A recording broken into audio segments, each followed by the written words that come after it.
যারা হক প্রচার করছে আজকে পিস টিভি বাংলা বন্ধ করার জন্য পায়তারা চলছে। আপনাদের কাছে আপিল থাকবে যে যেখানে যে স্থানে আছেন আপনি যে পদেই কর্মরত থাকেন না কেন সেখান থেকে চেষ্টা চালান হকটা প্রচার করার। আমি আশা করব আপনাদের কাছে সহযোগিতা। পিস টিভি যারা বন্ধ করার প্রচেষ্টা চালাচ্ছে আপনারা চেষ্টা করুন গোটা বাংলাদেশের প্রত্যেকটি ঘরে ঘরে যেন পিস টিভি চালু করার সেই চেষ্টা করুন আপনারা। আল্লাহ যেন কবুল করে। আল্লাহুম্মা আমিন।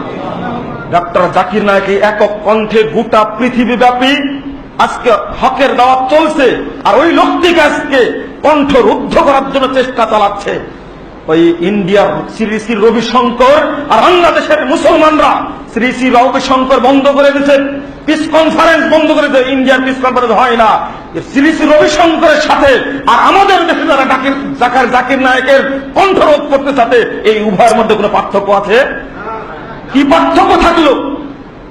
আমি বলি জাকির নায়েককে জুকার নায়েক বলে গালি দেন, 30 বছর যাবৎ খুতবা দিচ্ছেন আপনি, একজন বেনামাজিকে আপনি নামাজি বানাতে পারেন না।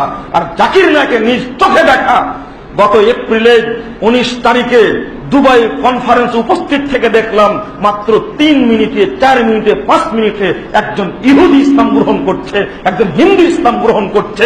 এক বিস্ময়কর প্রতিভা হলো ডাক্তার জাকির নায়েক। জাকির নায়েকের 3 মিনিটে একজন ব্যক্তি বিধর্মী থেকে ইসলাম গ্রহণ করে, আর 30 বছর বক্তব্য দিয়ে একটা বেনামাজি নামাজ শেখে না, আর তাদের মুখে সাজে এটা জাকির নায়েকের বিরুদ্ধে কথা বলা। তারা হকটাকে প্রচার করছে টিভিতে, চ্যানেলে, ইন্টারনেটে। বেদাতিরা আজকে কোন ঠাসা হয়ে পড়েছে, উল্টো আসল জায়গায় খোঁজ না দিয়ে অন্য জায়গাতে আঘাত করার চেষ্টা করছে। এই আঘাত করে চেষ্টা করবে না, কোনো লাভ হবে না। কারণ অকুল জাল হক ওয়া জাহাকাল বাতিল ইন্নাল বাতিলা কানা যাহুকা।